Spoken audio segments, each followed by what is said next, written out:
The history of India is filled with incredible stories of thriving civilizations, religions, and cultures. Dating all the way back to the Paleolithic age, India's civilization is one of the oldest that we know and has played a part on the world stage for centuries, and even still today. While it is impossible to truly capture all of India's history in one video, it still serves as a worthy topic to delve into. Evidence of cave paintings and stone tools have revealed that the first signs of human activity in India can be traced back to somewhere between 400,000 and 200,000 BC. Details concerning the civilizations inhabiting the region back that long ago do not exist, but we do know that one of the first sophisticated societies to walk the lands of India was the Harappan people, who likely existed throughout the first few thousand years BC. Positioned along the Indus River, the Harappan people had their own writing system, advanced social and economic system, and impressive urban cities and architecture. It is unknown why this civilization collapsed around 1500 BC, but some attribute their demise to the common floods and other natural disasters in the region, or potentially invaders from Western and Central Asia. The next known civilization to leave a mark on Indian history books was the Vedic Aryans. These people were initially migrants who spoke an early form of Sanskrit and were determined to stay true to their own tribal identity. The name they've been given, the Vedic people, comes from 4 sacred texts, or Vedas, that have presented researchers with a glimpse into the civilization's lives and beliefs. These Vedas are often considered to be the oldest Hindu scripts, and the Vedic civilization is believed to have spread their culture across a large portion of India by roughly 1000 BC. With them, the Vedic Aryans brought their philosophical beliefs. These ideas represent a theory that happiness and salvation come from a person's morals and ethics, and one's path should be based upon their place in life, but should always be righteous and good. The Vedic Aryans also shared their societal system as they extended their reach. This system was made up originally of 3 tiers: Brahmin, or priest, Kshatriya, or warrior, and Vaishya, or commoner.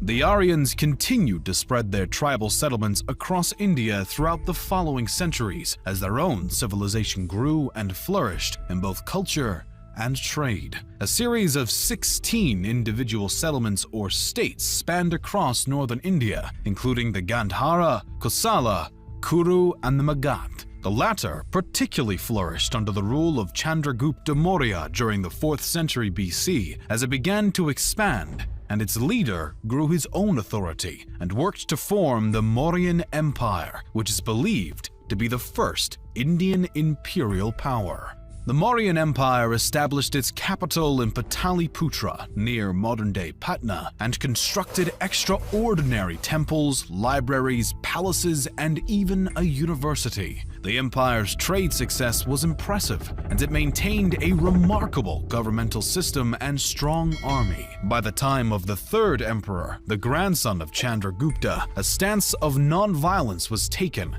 after a bloody struggle against the kingdom of Kalinga due to the emperor's new Buddhist beliefs. Siddhartha Gautama, the Buddha, had been born in 560 BC, and by the reign of Emperor Ashoka, the religious system he had founded was becoming more and more prevalent throughout India. Potentially due to their unwillingness to participate in conflict though, the Mauryan Empire eventually dissolved in the 2nd century BC after the last line of the Maurya line, Brihadratha, was murdered by his commander-in-chief, who would later found the Shunga dynasty in 185 BC. Despite the fact that Brihadratha's assassin Pushyamitra was rumored to have persecuted Buddhists, it appeared that Buddhism faced no decline concurrent with his rise to power. During Pushyamitra's reign, his kingdom maintained authority over a series of provinces as he stood his ground against other powers attempting to expand their territory towards his own. After the monarch's death, though, his dynasty seemed to have fallen in terms of importance. The dynasty is not known to have done anything notably relevant, and their control was short-lived. A variety of settlements and invading powers controlled India at this time, one being the Kushana kingdom, known for their significant trade involvement with Chinese, Persian, and Roman empires along the Silk Road. One Kushana ruler, Kanishka, in the 1st century AD, also converted to Buddhism and helps to further the religion throughout the region. In 75 AD, the Kushana kingdom marked a new era, the Shaka era. A bit of distance from the Kushanas in the south, a handful of other powers rose, fell, and fought for supremacy amongst each other.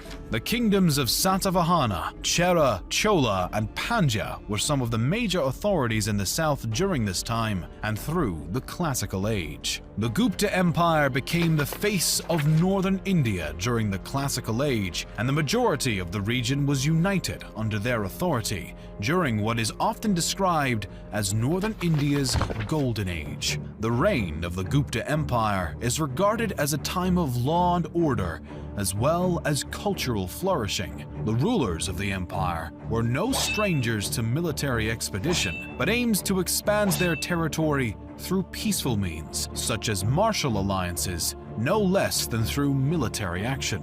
Though the Gupta Empire had extensive success over centuries, they eventually reached a point of decline between the 5th and 6th centuries as invading Huns from Central Asia began to annex and take over the formerly dominant empire's land. As the religions of Buddhism and what later became Hinduism thrived, local and trespassing authorities continued to fight for territory and dominion over the following centuries. The next major shakeup of the Indian civilization came with the arrival of Islam. Muslim invaders began to send missions to India the century after the death of the Prophet Muhammad. A series of Muslim sultans began to lead expeditions into India, claiming places such as Sindh, Multan, and Somnath. These incursions brought the defeat of native kingdoms and the destruction of Hindu temples along the way. The Rajputs stood as one of the most determined defenders against Sultan invaders, but they were ultimately defeated in 1192 by Muhammad Ghori and his forces. As Islam began to work its way into India, other previously principal religions, such as Buddhism, began to decline. By the start of the 13th century, the era of the Delhi Sultanate dominion arose. The first dynasty within the Delhi Sultanate was founded by Qutb-ud-Din Aibak. The slave dynasty controlled the Sultanate until around 1290, when the Khilji dynasty took over, first by the hand of Jahal-ud-Din Khilji. His family held the throne for less than a century, as the Tughlaq dynasty was next to seize power in 1320.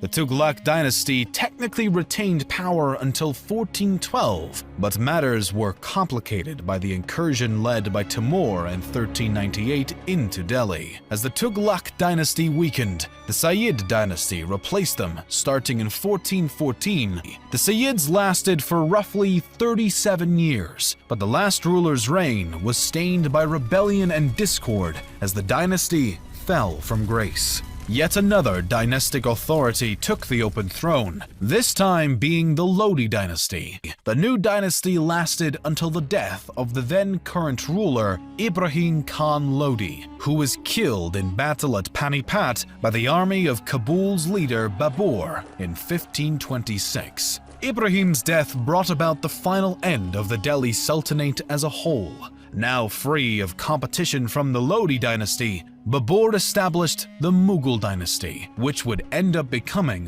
one of the greatest throughout history. The original Turkic-Mongol imperial power ruled a vast majority of India for over 2 centuries and brought about significant cultural growth and architectural achievements, including the Great Taj Mahal. Despite their immense success, the Mughal Empire began its decline around the start of the 18th century, as revolt after revolt began to shake the foundations of the widespread power, alongside threats from the Marathas and the British. The British East India Company had actually already been in the region for some time, but the situation with the British started to escalate not long after the Mughals fell. By 1857, India displayed increasing control by the East India Company, and the locals were having none of it. What began as a simple revolt by Indian soldiers in Meerut quickly blew up into a widespread rebellion and became known as the Indian Mutiny of 1857. This rebellion later would be called the First War of Indian Independence, and even though the British were able to quell the revolt after a matter of months, it inevitably had lasting impacts. In response to the mutiny, on November 1, 1858, Britain's Queen Victoria declared that India would be ruled in the name of the British Crown from that point on. Locals maintained their disapproval and anger at the British supremacy over their land, and nationalist sentiments and movements were far from extinguished. The next major move towards independence came when Mahatma Gandhi and the Indian National Congress decided to withdraw all cooperation with the British government, beginning the non-cooperation movement following the end of World War I. When this strategy did not bring the wanted results, Gandhi adopted a new technique in the form of the civil disobedience movement in December of 1929.